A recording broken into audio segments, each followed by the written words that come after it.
Mesdames et messieurs, bonsoir. Merci de votre constante fidélité renouvelée à Djoliba TV News, votre première chaîne d'information du Mali. Et merci aussi à tous ceux qui nous écoutent sur les différentes stations de Djoliba FM. Mesdames et messieurs, bonsoir. Vous qui êtes sortis ici massivement, venir répondre à notre appel, votre appel, j'allais dire, parce que c'est une cause commune. La littérature, elle est transversale et elle parle au nom de tout le monde. Vous êtes donc dans votre émission, le terrain littéraire, votre espace de rencontre que nous animons depuis 5 ans, dédié à la promotion de la littérature. Cet après-midi, nous avons à bord de ce train un invité spécial, j'ai nommé Ousmane Diarra. Docteur Ousmane Diarra, bonsoir et bienvenue. Le micro. Bonsoir, M. Traoré. Bonsoir, les invités. Je vous remercie. Je commence par mon grand frère, professeur Tchaman Diarra, et tout Georges qui est là, et tous les jeunes du club des lecteurs qui sont ici. Je vous remercie de m'avoir fait cet honneur de venir. Merci. Merci en tout cas à vous, M. Diarra. Malgré l'âge, malgré vos multiples occupations, vous avez tenu en tout cas à répondre à notre invitation. C'est nous que nous remercions infiniment. Et c'est une tradition dans cette émission. Quand on reçoit un auteur, on part à la rencontre de l'auteur, histoire de permettre à ceux qui nous regardent, mais à ceux qui aussi sont sortis pour partager avec eux votre biographie, mais aussi votre bibliographie, si vous nous permettez. Allez-y. Ok, mesdames et messieurs, ce n'est quand même pas facile de présenter un homme comme Ousmane Diarra, vous l'aurez compris. Pour ceux-là, en tout cas, qui connaissent son parcours, c'est quand même très difficile. Mais on va se donner, en tout cas, ce bonheur de dire un tout petit peu ce que nous avons pu concocter sur Ousmane Diarra. Ousmane Diarra est diplômé en lettres modernes de l'École normale supérieure. Après avoir enseigné le français dans les lycées et aux coopérants non francophones, il a travaillé pendant 32 ans comme bibliothécaire pour l'Institut français du Mali, ex-CCF, ce qui lui a permis de bénéficier de plusieurs formations de spécialisation en France et aussi de renforcer davantage sa passion des livres et de l'écriture. Il a été contributeur dans des journaux maliens et étrangers. Chercheur en langue et lettres, Ousmane Diarra est passionné des traditions maliennes et africaines. Il croit fortement en la capacité de beaucoup d'entre elles de s'adapter, si elles ne l'étaient déjà pas avant à la lettre, à la modernité du monde. M. Diarra est romancier, nouvelliste et poète. Il est également conteur et auteur de plusieurs livres jeunesse publiés au Mali et en France. Faut-il le rappeler, M. Diarra est également présentateur d'une émission télé, justement, qui parle justement de contes. Donc, ce sont des rencontres de contes qu'il organise pour, en tout cas, égayer, partager avec la jeune génération tout son savoir. Ousmane Diarra, est-ce que vous reconnaissez dans cette petite biographie, ou y a-t-il des points sur lesquels vous souhaiterez revenir? Le micro, s'il vous plaît. Non, c'est bon. L'essentiel a été dit. Merci. Très bien. Alors, permettez que je vous présente aussi, en tout cas, une partie de la longue bibliographie de l'homme. On ne va pas tout citer parce que c'est quand même beaucoup d'ouvrages qui ont été publiés par l'homme. Je m'en vais commencer par la toute dernière qui fait d'ailleurs l'objet de notre entretien de cet après-midi. Il s'agit de Les Ombres de la Nuit. C'est donc un recueil de nouvelles, et le recueil de nouvelles est justement édité aux éditions Sawa. C'était en octobre 2022. Monsieur Diarra est auteur de La Route des Clameurs, c'est aux éditions Gallimard 2014. Il est également l'auteur de Pagne de femmes, Paris édition Gallimard 2007, qui est même été parmi en tout cas les sélectionnés au prix Goncourt 2007. Il est également l'auteur du Vieux Lézard, c'est toujours Gallimard. Tous les moutons du monde, c'était un recueil de nouvelles aussi. Voyage au bout de ma peine, c'est aussi une nouvelle. Balbutiement et chant au vent, c'est un recueil de poèmes.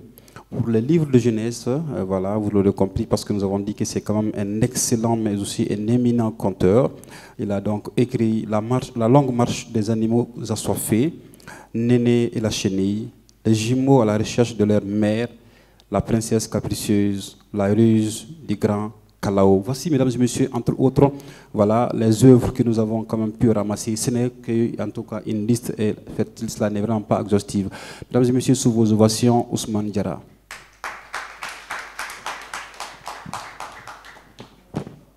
En plus de cette bibliographie, j'allais dire, vous avez donné les raisons pour lesquelles vous écrivez. C'est vraiment un texte que j'ai trouvé très intéressant et vous me permettrez justement de partager aussi avec les gens qui sont sortis, M. Diarra. M. Diarra dit, pourquoi écrire Ousmane Diarra? J'écris pour n'être complice de personne. J'écris pour ceux qui me ressemblent, qui se réveille le matin avec une chanson sur les lèvres parce que la vie est une merveille, tout en s'offusquant des laideurs du monde. J'écris pour jouer des tours à la vie. J'écris pour tous ceux dont la tête comme la mienne est remplie de points d'interrogation. J'écris parce que l'écriture est pour moi une confidente. J'écris pour partager la vie avec tous les vivants. J'écris pour dire oui quand c'est oui et non quand c'est non. J'écris pour exorciser mes peurs.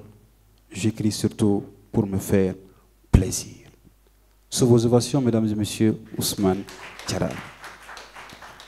Alors, monsieur Diarra, j'aimerais quand même qu'on tourne sur notre ouvrage « Les ombres de la nuit » édité aux éditions Sawa. Parlez-nous un peu comment est venue la coopération avec Édition Sawa, qui est une jeune maison d'édition, en tout cas. On sait que Ousmane a été publié dans les grandes maisons d'édition parisiennes. Et aujourd'hui, avec en tout cas ces maisons d'édition qui posent comme des champions dans notre pays au Mali ici, vous avez décidé d'aller cette fois-ci du côté de Sawa. Pourquoi le choix des Éditions Sawa? Merci. J'ai rencontré, je connaissais bien Fofana, mais on s'est rencontré à Casa en juin 2022. Donc nous avons échangé, je lui ai dit tiens, j'ai un recueil de nouvelles que j'ai écrit depuis longtemps, j'aimerais le publier au Mali. Il a dit je le prends tout de suite. Donc c'est par acte de confiance et réciproque que je lui ai confié le manuscrit. Alors, je rappelle que l'éditeur, il est parmi nous, il nous a fait l'honneur de nous accompagner. C'est quand même aussi une coutume, faudrait-il le rappeler. Lorsque nous allons venir au niveau des réactions, on va lui donner la parole en premier, afin qu'il nous parle un peu. Je rappelle que la maison d'édition est dirigée par Sekou Fofana, ancien secrétaire général de l'OMEL, organisation malienne des éditeurs de livres, mais aussi il a été un grand cadre de Afri-Livre. Il a travaillé pendant longtemps aux éditions d'ONIA. Monsieur Diarra, on parle des ombres de la nuit. C'est un recueil de nouvelles, je disais, dans lequel il y a 9 historiettes dedans. Tout à l'heure, dans les coulisses, j'ai appris quand même qu'il y a toute une histoire derrière ce recueil de nouvelles. Pouvez-vous nous en parler un peu? Parce que vous nous dites tantôt que vous avez commencé l'écriture de ce recueil depuis déjà les années 1987. Effectivement, j'ai écrit ces nouvelles, pas commencé l'écriture, parce que j'écris depuis le lycée, c'est une passion. Au lycée, j'avais dit, je m'étais fixé comme objectif de publier mon premier roman avant la fin du cycle, les 3 ans. C'est un beau rêve, je ne l'ai pas réalisé, mais j'écrivais quand même. Et à l'ENSUP, j'ai commencé à participer au concours. Il y avait le concours RFI de la meilleure nouvelle. Donc j'ai écrit tout long. Ces nouvelles-là, c'est pourquoi vous y trouverez. Mais les problématiques restent les mêmes. C'est pourquoi vous y trouverez l'histoire de la démocratie et de la dévaluation. Entre autres des manifestations violentes des élèves, des étudiants qui vont détruire l'usine d'un de leurs camarades même qui a été tué, Suleiman. Donc ces choses-là n'ont pas commencé aujourd'hui. Et pourquoi j'ai décidé de les mettre ensemble, de les publier, c'est un peu par souci pour la jeunesse. Je pense qu'on ne gagne pas, un pays n'avance pas en détruisant les infrastructures. en attaquant les entreprises, etc. Or, depuis mars 91, on est dans le même cycle, ça n'a pas arrêté. En mars 91, beaucoup de ces jeunes n'étaient pas encore là, mais ça n'a pas arrêté. Donc nous qui avons été témoins et qui avons écrit, justement, j'étais révolté contre ces choses-là. Nous avons imaginé, j'ai imaginé surtout cette histoire de ce monsieur qui travaillait dans une entreprise, une usine, il gagnait sa vie. Lors de la première révolution, entre guillemets, c'est son fils qui était leader estudiantin a été tué à la fleur de l'âge. Et plus tard, lui-même, il va être victime de ces manifestations parce qu'il travaille dans une entreprise privée. On va brûler l'entreprise, on va même le menacer d'être brûlé, il a un truc, etc., etc. Ça veut dire que ce que je veux dire, c'est que les jeunes doivent savoir que c'est assez. La violence permanente, révolution, oui.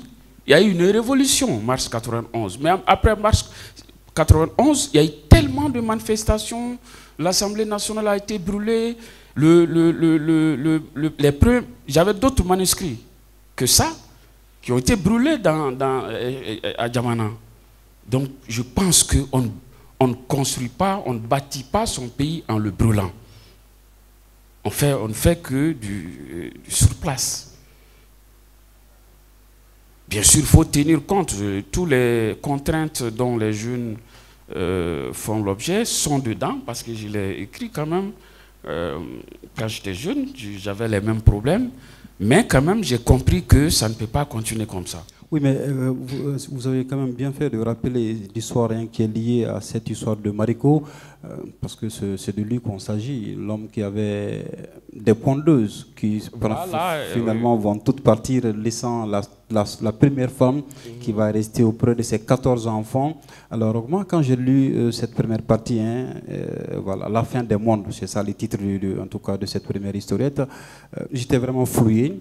Parce que je ne me retrouvais pas. Je me dis, mais l'histoire que M. Diarra se propose de nous raconter, je ne me retrouve pas du tout parce que ce n'est pas de mon époque. Quand vous parlez de la déferlante par laquelle les jeunes gens viennent brûler des édifices publics, même privés, parce que faut-il le rappeler, Mariko travaille dans une usine privée, et quand les bruits ont commencé, ils n'étaient pas inquiets, parce qu'ils disaient qu'ils étaient une entreprise privée, et c'est quand, dans la foulée, qu'ils ont appris effectivement que des entreprises même privées étaient vandalisées, ceci, cela. Ils avaient vraiment pris peur, et cela n'a pas vraiment, en tout cas, échappé. Finalement, l'entreprise est partie, l'usine est partie en fumée parce qu'elle a été brûlée, et comme vous l'avez si bien dit, Mariko a failli être lynché. N'eût été un ami justement de son fils défunt Suleiman qui a dû le sauver de cette foule qui pratiquement ne voyait pas. Mais comment vous expliquez, parce que dans une histoire pas quand même lointaine, nous avons vu que l'Assemblée nationale aussi a fait l'objet d'une attaque chez nous, précisément, il n'y a pas très longtemps. Mais comment expliquez-vous? Est-ce que pensez-vous que la violence est toujours la solution au mot? C'est ce que je viens de dire. Pour avoir vécu toutes ces violences-là, vous savez, c'est la violence qui a saboté la démocratie malienne. Ça, je le dis. Je le dis, la violence a cassé la démocratie malienne parce que le premier mandat, tout le premier mandat disons-le, du président Alpha, il a passé à éteindre le feu. J'en suis témoin. J'en suis témoin. Le deuxième mandat, c'est pendant le deuxième mandat qu'il a commencé réellement à travailler. Ça n'engage que moi. Mais les acteurs, il faut le dire, les acteurs de ces violences, de cette époque-là, il faut le dire, ça s'appelait collectif de l'opposition, COPO. Le lycée Mambi a été brûlé avec une bonne, excusez-moi, aide ménagère dedans. J'ai écrit dessus, j'étais très révolté et je reste très révolté. Mais les acteurs de COPO, certains sont au pouvoir aujourd'hui. On a utilisé la jeunesse. Certains sont au pouvoir aujourd'hui et ils ont utilisé la même méthode pour casser le pouvoir qui était là-bas et s'installer. Il ne faut pas se le cacher. Donc, ce cycle ne peut pas continuer. Ça ne peut pas continuer. Si les jeunes veulent se mettre debout, savoir que c'est leur avenir qui est en jeu, qu'ils le fassent. S'ils ne le veulent pas, on va continuer comme ça et ce n'est pas bon pour eux. Nous avons eu la chance. Nous avons eu la chance parce que tu pouvais vivre jusqu'à l'âge de 50 ans sans jamais avoir vu un mort par la violence. Aujourd'hui, cela est devenu banal. Ce n'est pas bon pour un pays. Ce n'est pas bon pour un pays. Et ça a commencé petit à petit. Ça a commencé petit à petit. Chacun pense que, oui, si j'arrive à utiliser la jeunesse et à renverser le régime qui est en place, je prends le pouvoir. Mais toi qui prends le pouvoir, d'autres aussi vont instrumentaliser la même jeunesse pour prendre le pouvoir. Mais c'est au détriment de la jeunesse, des intérêts de la jeunesse. Il faut que la jeunesse sache ça. Imaginez, à l'université, il y a une certaine faculté, je ne sais pas, FSEC, tu passes 4 ans, tu passes 4 ans en deuxième année, ou 2 ans dans la même classe, ou 4 ans dans la même classe. C'est très mauvais, surtout pour les filles. C'est très mauvais parce que les garçons peuvent... mais une fille, ça avance vite en âge. Si on se bat pour l'intérêt des filles, il faut mettre fin à ces choses-là. Donc tout ça, ça nous est... Toutes les nouvelles qui sont dedans, l'essentiel des nouvelles qui sont dedans, ça concerne la jeunesse. Mais ça interpelle aussi les adultes, les décideurs. Moi, je suis rien, mais je ne suis absolument rien par rapport au futur du pays, à l'avenir de ces jeunes-là. L'immortalité, c'est quoi? C'est dans la jeunesse. Quel que soit ce qu'on a fait, notre immortalité, c'est dans ce qu'on a laissé de bien chez la jeunesse. Quand la jeunesse peut bénéficier de ça, être beaucoup plus libre, être beaucoup plus indépendant, avoir un travail, fonder son foyer à son tour et continuer, ça c'est notre paradis. Mais si nous laissons dans le pays, dans une situation dans la chenille, la jeunesse se fait enrôler dans les mouvements, ceci, cela, le tribalisme, l'ethnicisme est en train de place. Quand nous étions à l'université, même au lycée, nos liens d'amitié, ce n'était pas par affinité tribale. Oui, pas ça. Monsieur Ousmane, Monsieur Diarra, cette cacophonie que vous décrivez, parce que quand je lis votre recueil de nouvelles, je me suis dit, le tableau que vous essayez de peindre ici n'est vraiment pas du tout un tableau luisant, parce qu'il y a quand même beaucoup de choses, en tout cas, que vous décrivez, qui ne nous honorent pas, surtout nous jeunes, mais aussi vous parlez tantôt de la responsabilité des anciens, et toutes ces choses-là sont passées sous l'ère démocratique, et la démocratie même que vous décrivez comme étant un fléau, parce que vous dites quelque part que la démocratie est un fléau avec la dévaluation. Attendez, votre conception. Il faut une clarification du système. La démocratie mal comprise. Oui, vous l'avez dit, mal comprise. La démocratie mal comprise, mal pratiquée, mal appliquée, c'est un fléau. Je l'ai dit, si la première expérience démocratique du Mali a échoué, c'est parce qu'on ne l'a pas accepté. C'est-à-dire, il y avait des gens, des acteurs politiques, j'ai entendu des acteurs politiques sur les antennes des radios privées appeler à renverser le régime, un régime démocratiquement élu. Est-ce que c'est ça la démocratie?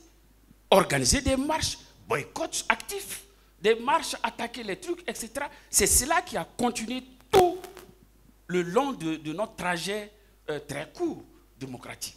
Donc, ce n'est pas la démocratie en soi qui est en question. Ce n'est pas la démocratie en soi qui est en question. Alors, ce qui est en question, oui. Ce qui est en question, c'est notre incapacité. Comment dirais-je? C'est-à-dire, quand une personne est élue, un candidat est élu, acceptez les syndicats, je ne dis pas que les syndicats ne doivent pas faire les revendications, mais je ne comprends pas comment en Afrique, ça ne se limite pas seulement au Mali, comment en Afrique, l'opposition puisse vouloir renverser des régimes démocratiquement élus par la violence. Mais si c'est la seule voix que les démocrates aussi entendent, qu'est-ce que vous voulez? C'est un prétexte, mais ça a été tenté en France tout récemment, avec Gilets jaunes, un nombre important de temps de mouvement. Si la démocratie était fragile, certains même appelaient à un coup d'État, mais ça n'a pas été fait. Parce qu'on sait que les coups d'État n'avancent pas. Parce qu'on sait que les chèvres sont mieux en sécurité entre elles que quand on y fait pénétrer une hyène. Et faire pénétrer une hyène parmi les chèvres, ça c'est le coup d'État. C'est le coup d'État. Merci. Ok. Alors, vous savez, j'ai été beaucoup marqué par l'histoire de Mariko. Est-ce que vous ne vous êtes pas trompé de nom de famille, par exemple? Il ne serait pas Diarra? Parce que vous voyez, c'est que, voilà, moi je me demande s'il n'a pas voulu cacher. Mariko, ce n'est pas un patronyme. C'est un patronyme, mais en pays bambara, c'est un prénom. Ah, okay, il y a des prénoms Mariko. Ah, d'accord, ok. Voilà, donc ici, il s'agit d'un prénom. Très bien. Mariko, il avait 14 enfants. Oui. Et quand il a connu, en tout cas, cette période de disette, on va dire, de galère ainsi, en tout cas, il a passé des sales moments avec sa famille, surtout ses enfants. Et comment pouvez-vous expliquer que la pauvreté puisse... Vraiment, j'ai relevé des choses qui sont... Il ne reste plus, vous l'avez dit, aux enfants de Mariko, qu'à partager avec son épouse avec lui. Ça, c'est quand même le comble de la pauvreté. C'est un sentiment de révolte du père de famille. Mais je ne comprends pas. Mais la pauvreté... C'est lui qui le dit. Oui, c'est lui, évidemment. Voilà, c'est quelque chose qui a intériorisé tellement à cause de sa pauvreté, il ne ramenait pas à la maison, les enfants le malmenaient. Il était troublé, même dans ses cauchemars, il voyait ses enfants comme des petites souris venues pour le dévorer. Donc c'est aussi un clin d'œil à la démographie. Oui. Hein, les enfants sont des bénédictions, c'est le titre du livre d'une écrivaine nigérienne. Mais donc le couple a fait beaucoup d'enfants, mais la mère finit sa vie dans les rues de Lagos. Il faut faire attention. Les temps ont changé. Oui. Autrefois, dès l'âge de 7 ans, l'enfant participait à la production, en tout cas à la campagne. Aujourd'hui, ce n'est pas le cas. Donc, voilà, c'est des choses qu'on tait. C'est des choses qu'on tait, mais c'est une réalité. Ok, parlez-nous un peu de les djinns de Bamako, l'histoire de ce jeune aussi là le vocabulaire aussi que vous utilisez souvent, il y a un mélange en tout cas de style, familier, soutenu. On vous sait en tout cas un grand auteur, mais quand on découvre dans votre ouvrage des mots comme gonzesse, comme nana, comme go, comme mop, et surtout l'abondance surtout des signes de points de suspension, souvent avec cette technique d'écriture, est-ce que vous ne cherchez pas à fouiller le lecteur d'où vient cette idée, ou bien vous étiez entre la tradition et la modernité, c'est ça? En fait, c'est un grain. C'est un grain de jeûne. Oui, le vocabulaire parle beaucoup. Voilà, c'est un grain de jeunes, ils sont assis, ils sont parlé. Lui, le personnage a eu cette expérience. Et vous savez que dans les grains, on parle aussi pour faire rire. Il a eu cette expérience, donc il a raconté. Il a commencé par des bobards, nous sommes tous des natifs de Bamako, etc. On se vantait de ça. Les natifs de Bamako se vantaient de ça. Nous avons les 3 caïmans sur nos trucs quand nous étions jeunes, etc. Et finalement, il raconte son expérience. En réalité, ce que je veux dire, ce qui est le sens du livre, c'est que à cause des pressions sociales, le jeune homme, puisqu'il est fiancé, va dans la famille de sa fiancée, et il y a tout le monde, elle ne peut même pas s'entretenir avec sa fiancée. Et la fiancée a envie de s'entretenir, de se retrouver seule avec lui. Mais aucun d'entre eux ne peut le faire. Donc le jeune homme cherche, il sort, il va chercher, excusez-moi, une prostituée. Et à la place de la prostituée, c'est sa fiancée qu'elle trouve là-bas. Donc elle se cherche. Les deux se cherchaient. Oui, les deux se cherchaient. Voilà. Et c'est-à-dire que quand vous décrivez ce spectacle nocturne, je me suis dit qu'il faut quand même être un initié du milieu pour savoir tout ce qui se passe, Djara.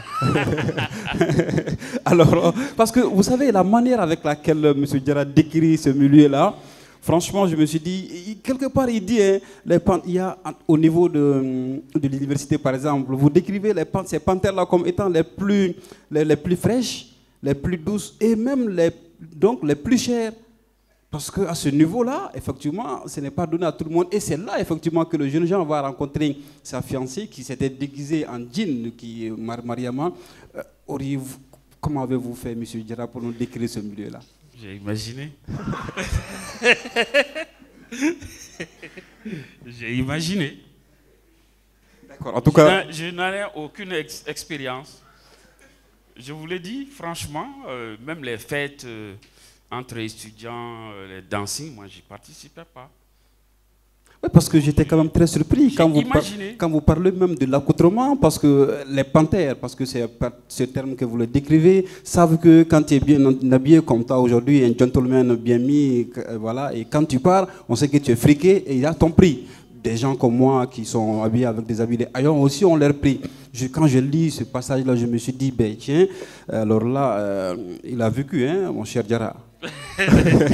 Alors, on va continuer. Non, je n'ai pas cette expérience. Je n'ai pas vécu cette expérience. Je l'ai imaginé. Voilà, quelque part, j'ai découvert ça et il fallait quand même qu'on le partage. Vous dites, toujours parlant du garçon, hein, il dit, quelque part, c'était plus fort que moi. Tout ce qui est en l'homme est plus fort que lui. C'est pourquoi aucun homme n'est maître de lui-même. Le jour où il deviendra Dieu ou diable. Commentaire? Ben, l'homme, si l'homme reste l'homme humain, un être humain, c'est parce qu'il a ses besoins. Il ne peut pas satisfaire à tous ses besoins jusqu'à sa mort. Quelque part, même pas quelque part, dans Vieux Lézard, l'idée y est. Le narrateur, à un moment donné, il dit que l'homme, quel que soit ce qu'on lui donne, richesse, pouvoir, il lorgne jusqu'au trône de Dieu. Quel que soit ce qu'on donne à l'homme, il va finir par lorgner jusqu'au trône de Dieu. Et c'est pourquoi Dieu n'a pas tout donné à l'homme. Comme quoi l'homme reste un être insatiable. Voilà. Ok. Monsieur Djara, parlez-nous de cette histoire aussi que j'ai quand même trouvé très intéressante, hein, sur le chemin de Mano Mano. Oui. Parlez-nous un peu. Ben, c'est une histoire que j'ai écrite, je l'avais, mais c'est avec ça que j'ai eu le RFI, le prix RFI, plus tard. Mais pour vous dire un peu comment peut-être les écrivains ils pensent, j'avais situé cette histoire, l'Eldorado, je l'avais situé dans un pays de la forêt où vivait mon grand frère, a vécu mon grand frère. Et après, j'ai changé. Et quand je l'ai changé dans le désert, l'Eldorado du désert, la question m'est venue à la tête, comment nos compatriotes, et sans penser à aucune communauté, comment nos compatriotes dans ce pays, la Libye, comment leur retour allait s'effectuer. À l'époque, j'ai confié mes inquiétudes à un ami. Il m'a dit, ben, ça ne vous regarde pas. C'était le début de la rébellion dans le nord, et c'était aussi le début des mouvements à Bamako. Donc, il avait lu la nouvelle, je lui ai dit mes inquiétudes. Il m'a répondu, non, ben, tout ça c'est pour renverser le régime. Je lui ai dit, moi je suis d'accord qu'un régime soit renversé par une révolution populaire. Mais quand c'est en collision avec une rébellion qui a des revendications territoriales, cela m'inquiète. Le régime peut partir, Mais la revendication territoriale va rester. L'ami est en vie. Hein. Donc l'histoire, c'est ça. Les jeunes, toujours la jeunesse. Vous savez qu'un de mes camarades promotionnaires à l'école normale supérieure, à cause du chômage, parce qu'il n'y avait pas de travail à notre sortie, il est parti en Libye à pied. On l'appelle l'adjudant. Il est parti en Libye à pied. Mais il est revenu, il est actuellement dans la fonction publique. Dieu merci. Donc c'était vraiment une époque difficile, pas seulement pour les diplômés, mais les jeunes qui venaient de la campagne à la recherche de fortune, ils partaient tous vers la Libye. Mais votre ami, c'est pour dire toutes les communautés sont dedans. Okay. Votre ami qui est parti en Libye à pied et qui est revenu, est-ce que réellement il joue toujours de ses facultés? Ah, bien sûr, il me l'a dit. Il m'a dit, on était chez moi un jour, il m'a dit, moi je vais partir en Libye, je vais partir à pied. Et il est parti à pied. Des années après, je l'ai retrouvé à la sortie de Vieux-les-Arts 2006. Je l'ai retrouvé à Ségou. Il était professeur dans un lycée. J'ai dit, mais comment tu as fait? Ok. J'aimerais qu'on continue toujours dans les différentes historiettes. Cette fois-ci, je me tourne dans l'autre historiette dénommée La Côte d'Adam. Et ici, j'ai découvert un passage en tout cas, qui m'a beaucoup attiré, parlant du mariage des jeunes filles d'aujourd'hui. Peut-être rapidement lire le passage. Vous dites ceci, Awa était à l'âge où l'enfant devient femme, peut-être 13 ans. C'était le moment. Il ne fallait pas la laisser découvrir la vie, surtout pas à travers ces jeunes vauriens, sinon tout était fiché. De la jupe de leur mère à la chambre nuptiale. C'est la seule façon de se procurer une épouse pure et fidèle par ces temps qui courent. C'est la mentalité de celui qui va l'épouser, qui est membre de la confrérie des mâchoires allongées. Voilà. J'allais en venir, les fameux mâchoires allongées, justement. Hein. Mais vous ne partagez pas son point de vue. Aujourd'hui, nous savons très bien que trouver une femme, c'est quand même... Pas du tout. Pas du tout. Ça, c'est pas nos traditions. Okay. Tchema est là, mon grand frère est là. En tout cas, là où nous étions, la fille, à la campagne, la fille pouvait arriver jusqu'à 18 ans. Hein. Le système était créé sans être marié. Hein, le fiancé vient, parce que les fiancés devaient prendre le temps, cultiver dans le champ du papa, etc. Tchema est professeur d'anthropologie, donc il connaît le milieu mieux que moi-même. C'était comme ça. Donc le mariage précoce n'est pas dans les traditions, toutes les traditions maliennes, non. Pourtant, ça se fait. Ça se fait, mais c'est pas dans les... je dis toutes les traditions. Je ne dis pas certaines, c'est possible. Mais en tout cas, à Milé Bamana, ce n'était pas comme ça. Ce n'était pas comme ça. C'était même pas bien. Okay. Oui, vous parlez les chansons, il y a même des chansons qui le disent, hein, dans lesquelles ça ressort. Quoi fascine? Quoi fascine, ça veut dire la poitrine pleine. Donc on ne mariait pas une fille avant cet âge-là. Et y a-t-il un âge précis pour ça? C'est à partir de quel moment? Je ne dis pas que je ne peux pas me hasarder, mais je pense que c'était pas avant, c'était pas les 12, 13, 14 ans. Non. D'accord. Ok. Vous parlez tantôt des mâchoires allongées. Voilà, la confrérie. Moi, je n'ai pas compris l'attitude du monsieur qui s'est marié avec Awa. Et finalement, dès lors qu'il s'est... Parce qu'il s'est marié, et après tout cela, il fallait quand même qu'il rentre dans un autre secteur, la mâchoire les mâchoires allongées. Et il allait mettre Awa dans une belle maison. Et toutes les communautés y étaient.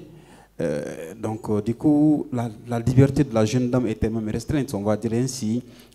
Cependant, lorsque Awa voilà, était dans ses menstrues, lui n'hésitait pas à aller à côté, aller guetter du côté de la servante Namissa.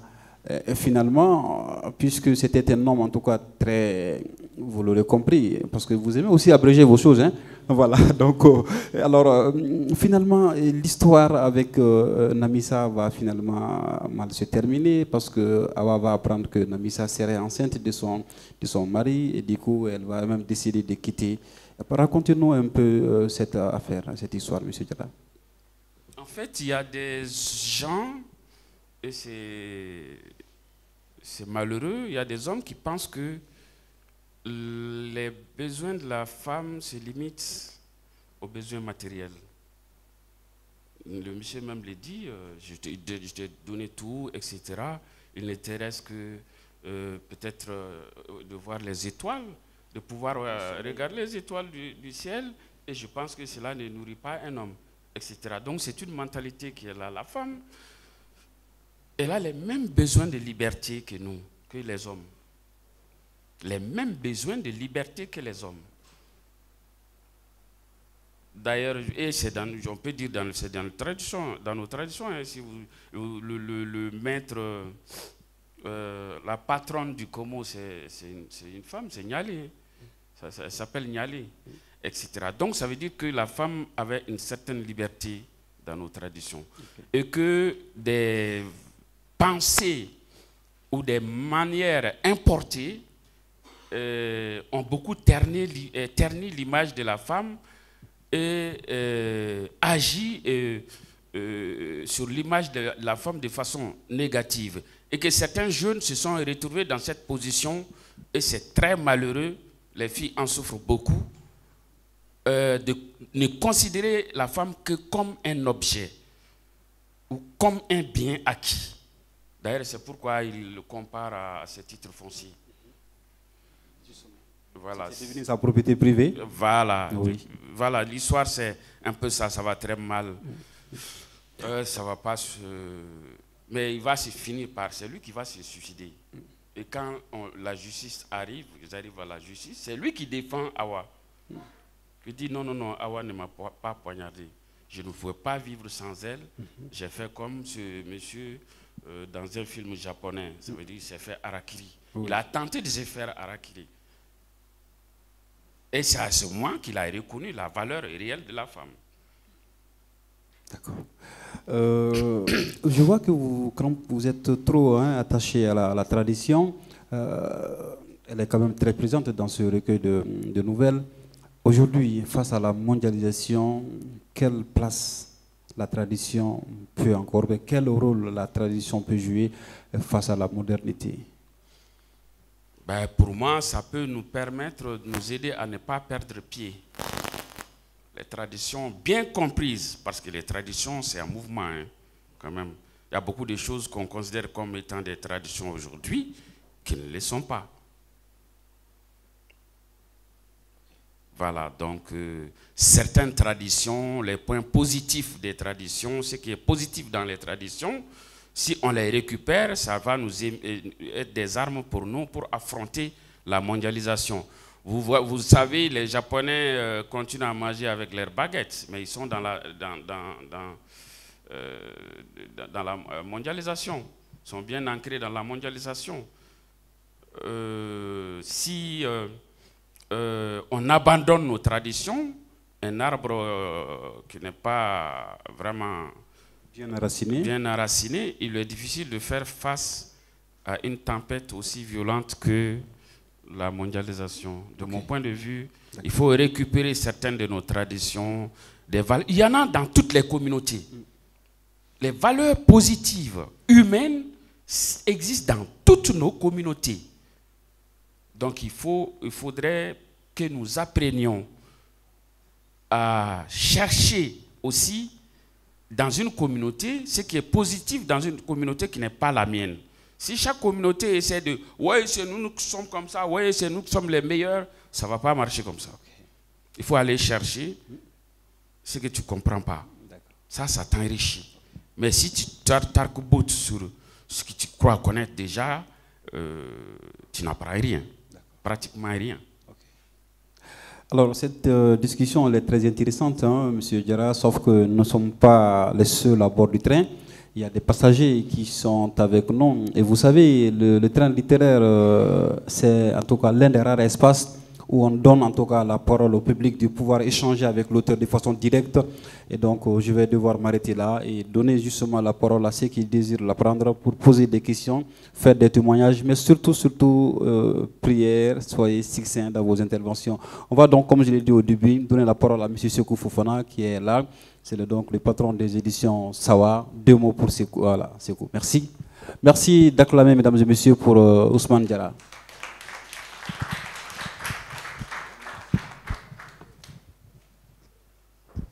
Bonsoir tout le monde. Merci pour cette invitation. Oumar, à Djoliba, de nous avoir invité, l'auteur et son éditeur.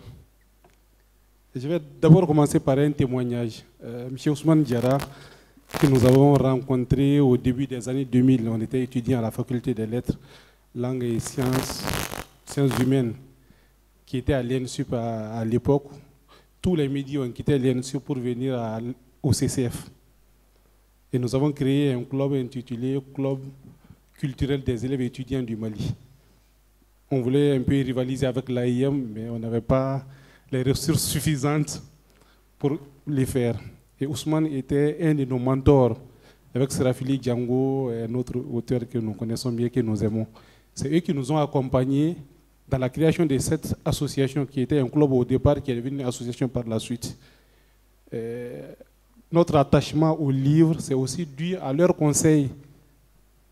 Et comme il a dit, en juin dernier, nous étions tous les deux invités au Maroc. Et nous avons longuement échangé autour de la littérature malienne, de ses écrits. Et c'est là où il me dit, ah, Ndogo, j'ai un manuscrit. Et j'ai dit, je les prends. Et le lendemain, il m'a envoyé les manuscrits. Et quand j'ai lu, j'ai été saisi par la profondeur de la pensée. Et je lui ai dit, j'ai rarement lu un manuscrit aussi propre. Parce que c'était vraiment un manuscrit propre, qui était prêt à être, qui pouvait être imprimé le lendemain. Ce qui est une aubaine pour un éditeur.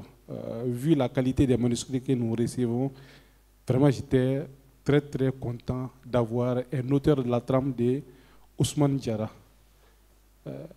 Les auteurs maliens qui se sont fait publier à Gallimard, ils ne sont pas très nombreux. On peut les compter sur les bouts, les doigts d'une main. Et nous, une jeune maison d'édition qui a été créée en 2021, d'avoir un auteur comme Ousmane dans notre catalogue, c'est nous donner de la visibilité, de la notoriété. Je voudrais lui témoigner ici publiquement ce soir cette confiance qu'il a eue en nous, qu'il a placée en nous. Et nous espérons que les livres que nous avons mis sur le marché est à la hauteur ou on s'approche cette confiance-là, puisque l'éditeur aussi peut se glorifier de la qualité du livre.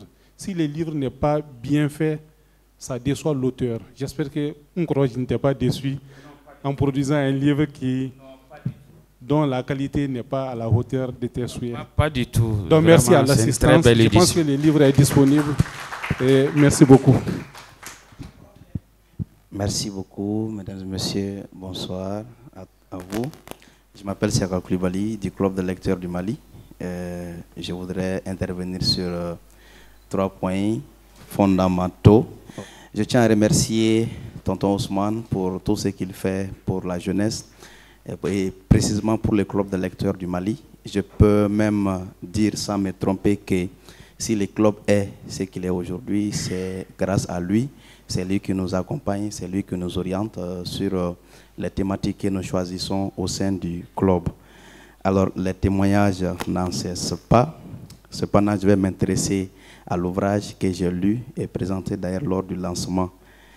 J'ai vu, après une deuxième lecture, 3 problématiques qui m'intéressent beaucoup.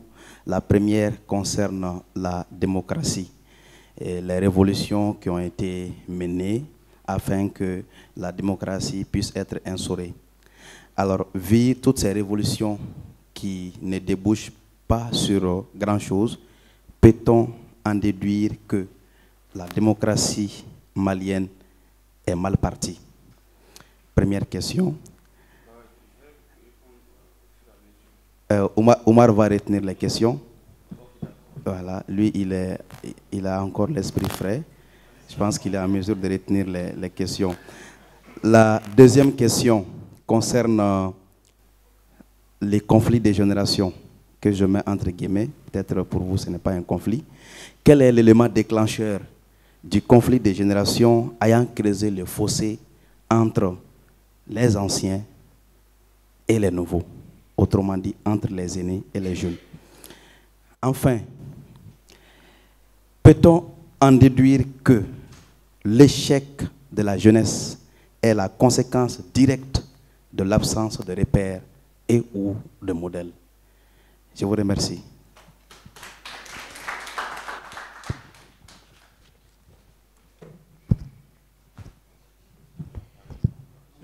Bonsoir tout le monde, je suis Idrissa Koulibaly, je suis également membre du club des lecteurs du Mali. Je remercie tonton Ousmane Diarra pour ses nombreuses publications. Je passe sur les témoignages parce que comme chacun l'a dit, c'est vraiment un monsieur qui nous soutient beaucoup, qui nous accompagne constamment. Alors moi, je vais également intervenir sur la question de la démocratie. Et je voudrais attirer votre attention sur le fait que les démocraties, de manière générale, traversent une crise. Quand vous prenez le Sénégal, en 2012, il y a eu un mouvement au Sénégal qu'on appelait Yanama. Au Burkina Faso, vous prenez 2014, il y a eu un mouvement qu'on appelait le ballet citoyen. En 2016, en RDC, il y a eu deux mouvements qu'on appelait Lucha, lutte pour le changement, et Filembi, qui signifie siffler en Swahili. En 2020, au Mali, vous prenez un mouvement M5 RFP. Et quand vous faites la triangulation entre, je cite également les Gilets jaunes en France, mais quand vous faites la triangulation entre ces différents mouvements, vous allez vous rendre à l'évidence comme quoi il y a une crise. Et chacun de ces mouvements a eu raison des différents régimes politiques contre lesquels ils se sont soulevés. Et on se demande si ce que Rousseau disait dans le contrat social, à savoir, s'il existait un peuple de Dieu, il se gouvernerait démocratiquement. On se demande si finalement la démocratie n'est pas impossible pour les hommes. Alors, M. Diarra, je voudrais savoir si la démocratie est impossible pour les hommes. D'autant plus que Winston Churchill, ex-premier ministre britannique, il a dit que la démocratie est le pire de tous les régimes politiques. Mais de meilleurs régimes, il n'en connaît pas. Je vous remercie.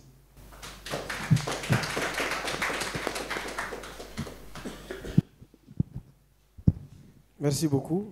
El Hadji Diko, également membre du club des lecteurs aussi. Mes premiers mots, c'est surtout des mots de remerciement. Il faut les reconnaître et avoir le courage de les dire. Le club des lecteurs, c'est le bébé de tonton Ousmane. Nous aurons bientôt 10 ans. En 2023, le club des lecteurs aura 10 ans. Nous sommes nés entre les mains de tonton Ousmane. Donc, il nous a accompagnés tout au long de ce processus. Alors qu'il en soit remercié, qu'il en soit applaudi, si pas, je ne connais même pas le mot qu'on doit employer dans ce sens. Alors, lui et nous, on est comme ça, comme d'habitude. On est toujours dans une relation de papa-fils. Papa-fils, papa-fils. Genre, on ne cache pas. Quand on a des sentiments, on les dévoile. Alors aujourd'hui, nous allons parler de quelques thématiques. La première thématique, c'est surtout la démocratie. Chacun a marché sur... Bon, Drissa plutôt a beaucoup marché sur ma langue. Il m'a beaucoup fait mal. Parce qu'on considère toujours la démocratie comme étant un processus. On dit... moi, je préfère même qu'on dise le processus de démocratisation. Au lieu de dire juste démocratie. Ce n'est pas un système calqué que l'on prend et que l'on utilise. Alors, dans l'analyse de tonton Ousmane, est-ce que tonton Ousmane met en exergue le fait que la démocratie est un processus? Peut-être que toutes ces violences, tout ce que nous sommes en train de faire, ces bouleversements, ces coups d'État, font partie de notre processus de démocratisation. Et sans, on va dire, ces coups bas et ces légers coups de poing, notre démocratie ne sera pas ce qu'elle doit être demain. Est-ce que nous ne devons pas forcément passer par ces péripéties? Il n'existe pas de meilleure démocratie aujourd'hui au monde. La démocratie américaine a pris un coup avec ce qui s'est passé avec Donald Jr. Trump. La démocratie française, elle aussi, elle n'est pas parfaite. Elle suit toujours un processus. Il faut le reconnaître. Alors, est-ce que nous aussi, nous ne sommes pas en train de suivre notre bonhomme de chemin? Et est-ce que ce n'est pas bien? Est-ce que ce n'est pas bien? Le fait de suivre un chemin. Parce que suivre un chemin, c'est avoir une destination. Et cette destination, elle est peut-être bonne. Le deuxième point, puisqu'on ne peut pas trop s'attarder ici comme on fait au club on bavarde beaucoup, c'est intéressant. On ne peut pas trop le faire ici, on n'a pas assez de temps. La violence. Tonton Ousmane, dans vos propos, je remarque que c'est comme si vous dites à des jeunes, soyez sages. Je ne crois pas que c'est possible, on ne peut pas être sage. On est comme ça. C'est-à-dire que vous ne pouvez pas, vous voyez comme ça parce que vous avez cet âge que vous avez vécu quelque chose que nous n'avons pas vécu. Je suis sûr qu'à notre âge, vous ne voyez pas les choses de la même manière. La jeunesse ne peut pas être sage. Elle ne peut qu'être fougueuse. C'est comme ça, nous sommes comme ça. Nous avons la force dans les nerfs, nous sentons obligés de l'utiliser. Ça, c'est le deuxième point. Le troisième point avec lequel je vais finir, c'est un peu la violence. Est-ce qu'il y a un autre... Dans un pays comme le Mali, c'est-à-dire que tu passes toute ta vie en train d'écrire dans les journaux, en train de faire ressortir les tares du système politique, on ne t'écoute pas. Tu marches, on va aller te poignarder ou bien on va aller te gazer. Qu'est-ce qu'il faut faire? Est-ce que la violence, alors peut-être ça va être une question, je ne sais pas, est-ce que la violence n'est pas la seule et l'unique peut-être alternative pour se faire entendre au Mali? Et quand on dit Mali, c'est un peu restreint. On parle un peu des pays, là, des petits pays là, qui sont... Voilà. C'est le seul moyen. Est-ce qu'il existe un autre moyen? Je confirme, mais je demande aussi. Est-ce qu'il y a un autre moyen? S'il y a un autre moyen, que vous nous le dites, parce que nous, on ne voit pas. Merci.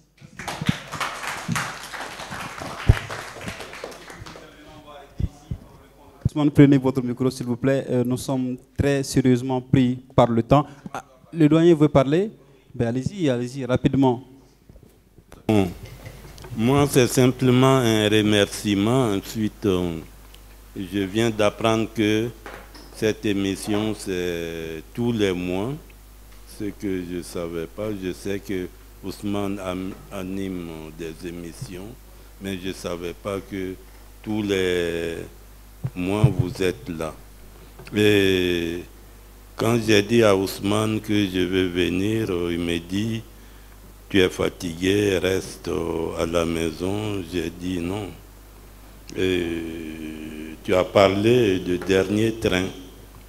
J'ai jamais accepté de rater le dernier train. C'est pour ça. Et je ne regrette pas d'être à bord. Parce que ces échanges-là, ça vient du cœur. Et puis, ça témoigne aussi de l'intérêt porté au travail de Ousmane. Donc c'est ce que j'avais à dire. Merci.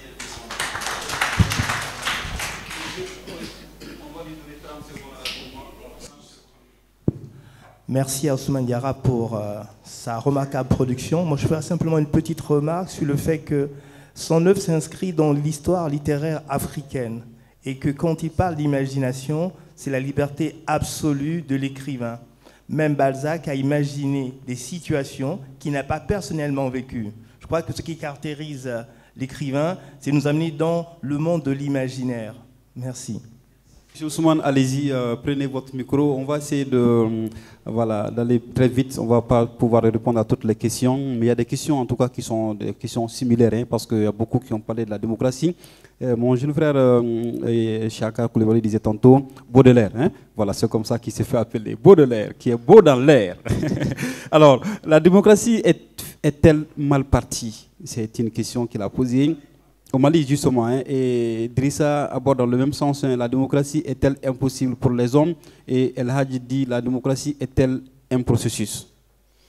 Vous pouvez répondre de façon globale. Merci. Bon, j'aurais pu développer. Monsieur Koulibaly est rentré dans la grande philosophie de l'histoire de la démocratie. D'ailleurs, on dit, je crois, l'auteur du Prince dit que c'est le régime des médiocres. Je ne sais pas si tu as lu ça. La démocratie, c'est le régime des médiocres. Ce que je veux dire, moi je pense que je ne dirais pas, bien sûr, il y a eu des difficultés. La première expérience, après la première élection ou les premières élections démocratiques et l'installation du président, tout de suite, il y a eu des mouvements très violents. Ça, est-ce que ça fait partie des règles de la démocratie? On n'a même pas fait une année. Déjà, quand il a été installé, certains juraient lui donnaient 6 mois et c'était des démocrates. Est-ce que c'est ça la démocratie? Bon, je m'interroge. Moi, question de truc là, mon cher Elhadji Dicko. Tu sais, avant ton âge là, quand j'avais 15 ans, j'avais écrit sur mon cahier. À l'époque, il y avait une rébellion Tigre, je crois c'est en Asie. J'avais écrit le rebelle, le combattant du Bangladesh. Donc ça veut dire combien moi aussi j'étais révolté. Mais j'ai compris que il faut canaliser la jeunesse. Il faut savoir quand même, on ne peut pas continuer de casser. Chaque génération ne peut pas continuer de casser pour que le pays se construise. Ok, donc nous sommes très pris par le temps, je disais tantôt. Une dernière question, hein, voilà, vous allez nous faire le plaisir de nous épargner parce que nous sommes vraiment pris par le temps. Jara disait le conflit de génération entre vieux et jeunes, est-ce que c'est l'élément déclencheur? L'élément déclencheur, c'est en fait, voilà. Quoi? Ça relève le conflit de génération entre jeunes et vieux, l'élément déclencheur, voilà, de ce conflit. Non, je ne pense pas à ce conflit. Bon, mon grand frère là, professeur d'anthropologie, normalement, ça, en tout cas dans la société que je connais, ça n'existait pas, puisque moi, mon fils, le grand-père, un homme de 60 ans pouvait se retrouver dans la chambre des cadets, et un jeune de 30 ans pouvait se retrouver dans la chambre 60 ans comme à l'Assemblée nationale. Des aînés. Et je ne sais pas s'il peut ajouter quelque chose. Ça, c'était si développé que ça évitait en grande partie ces conflits qu'on appelle conflits de génération.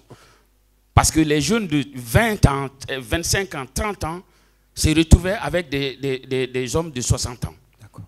C'était régulé comme ça.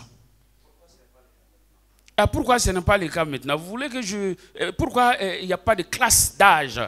Hein, il y avait du Bélédougou au Ségou, il y avait des classes d'âge, c'est-à-dire des jeunes circoncis la même année qui portaient un nom de baptême. Il y avait les Filidabo, il y a eu les Filidabo. Il y a toute une génération qui s'appelle la génération Filidabo. Il y avait les Ngalando, j'ai recherché, j'ai trouvé que c'est le nom mal prononcé, c'est Guénadon, c'est le nom d'un commandant. Et toute cette solidarité, chaîne de solidarité, sans question de communauté ni ethnie, existait. Est-ce que cela existe aujourd'hui?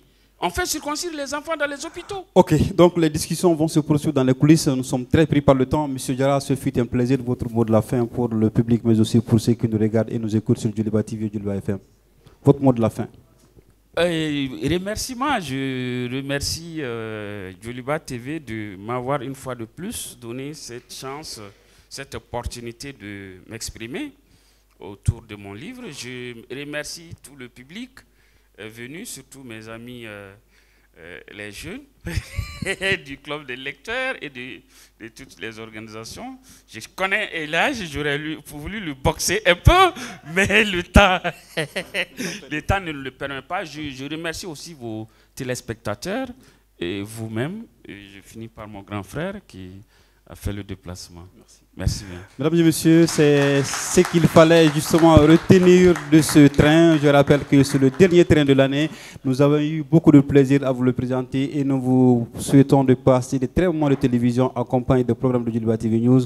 Le cocktail, c'est tout à l'heure, Estamba. Merci et à l'année prochaine.